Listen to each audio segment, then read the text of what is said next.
پوری دنیا کی طرح پاکستان بھی ایک جنگ کی کیفیت میں ہے، لیکن ہم یہ دیکھتے ہیں کہ ریاست اس وقت میں اپنے طریقے سے کام کر رہی ہے۔ مریم نواز شریف بالخصوص اگر پروونس میں دیکھیں تو وہ بیسٹ ورک کر رہی ہیں۔ کوئی ایک دن بھی ایسا نہیں ہمیں نظر آتا کہ وہ اپنے کام سے پیچھے ہٹی ہوں۔ فیڈرل کے معاملات ہیں وہ ایکسٹرا آرڈنری زیادہ ہوئے ہیں، وہ ریاستی معاملات ہیں۔ ایران کے ساتھ اس وقت میں جس طریقے کے روابط ہیں اور جو معاملات چل رہے ہیں وہ ایکسٹرا آرڈنری بہتر ہیں۔ اور یہ جو جنگ ہے جو امریکہ نے اور اسرائیل نے ایران کے اوپر مسلط کی ہوئی ہے، اس کے اوپر جو کچھ بھی ہو رہا ہے وہ فیڈرل کی جانب سے ہو رہا ہے۔ اگر ہم دیکھیں تو ڈار صاحب ہو گئے اور شہباز شریف صاحب ہو گئے، یہ بالخصوص آپ کہہ لیں کہ انٹرنیشنل ریلیشنز کے اندر پھنسے ہوئے نظر آتے ہیں اور بہترین ایک کردار ادا کر رہے ہیں، انڈیا کی چیخیں جو کچھ بھی ہے، لیکن گراؤنڈ پہ جو کام ہوتے ہیں ان کا یہ تعلق نہیں ہوتا۔ ماضی کے اندر جو ایک مسلط شدہ ایک حکومت تھی پی ٹی آئی کی، اس کے اندر تو ہم نے دیکھا کہ عجیب و غریب بس بیانیاں بناؤ، جھوٹے الزامات، افراتفری، اور سب ایک گانا گاؤ کہ عمران خان کی جے جے کار ہو، اس کے علاوہ کچھ نہیں نظر آتا تھا۔ لیکن یہاں پر یہ اگر آپ دیکھیں تو مریم نواز شریف کے کوئی بیان بازیاں نہیں نظر آتی، ان کا کام صرف ایک ہے کہ بچوں کے سکولز، کالجز، روڈ انفراسٹرکچر اور دیگر کام ہماری جو ذمہ داری ہے وہ کیسے بہتر کی جا سکتی ہے۔ اگر لاک ڈاؤن کا معاملہ آ رہا ہے یا اگر ہمیں سیونگ کرنی ہے تو آپ یہ دیکھیں کہ فیڈرل کی اور پروونس کے اندر جس طریقے کی کے ایکشنز لیے گئے ہیں، پنجاب میں بالخصوص استعمال بھی یہاں پر زیادہ ہے، تقریباً 24-25% جو انسان ہے وہ کمی لے کر آئے ہیں استعمال کے اندر، تو بہت بڑی بات ہے۔ لیکن یہ گھر سے ایجوکیشن اور پھر یہ اسکول، اساتذہ، یہ جو کچھ بھی ہو رہا ہے یہ زیادہ نہیں چلنا چاہیے۔ جہاں تک بات رہی کہ دنیا اس وقت جس بحران کا شکار ہے، اسی طریقے سے پاکستان بھی ہے۔ پاکستان دنیا کے ان چند ممالک میں سے ہے جن میں کم سے کم جو ہے نا افیکٹ ہوا ہے، گورنمنٹ بڑے طریقے سے چل رہی ہے۔ دنیا سے پاکستان کو سپورٹ بھی ہے، جو کچھ ان اناؤنسڈ ہے تو اس کا ذکر بھی نہیں کرنا چاہیے۔ تیل کی سپلائی کا معاملہ ہے، اگر آپ دیکھیں تو بنگلہ دیش میں، سری لنکا میں، انڈیا کے اندر بہت ساری جگہوں پہ بڑے ہمیں مسائل نظر آ رہے ہیں۔ اس کے علاوہ اور اگر آپ دیکھیں تو یورپ کے اندر بھی اس وقت میں جو تیل کا ریٹ ہائی ہوا ہے اس کا جو افیکٹ ہے وہ آنا شروع ہوا ہے ابھی۔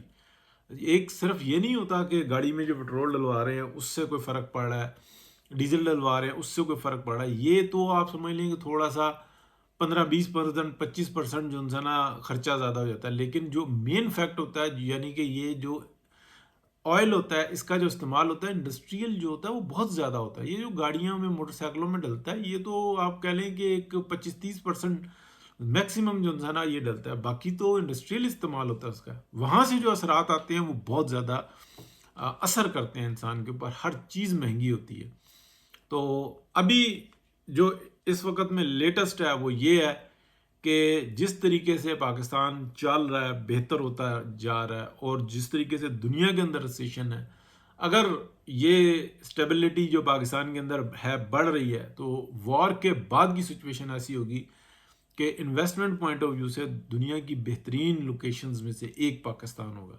جو اپنا دفاع بھی کرنا جانتے ہیں الحمدللہ، اور پھر وہ دوسروں کے معاملات کو بھی بڑے اچھے طریقے سے ہینڈل کر لیتا ہے۔ اللہ پاک عزتیں دے رہا ہے،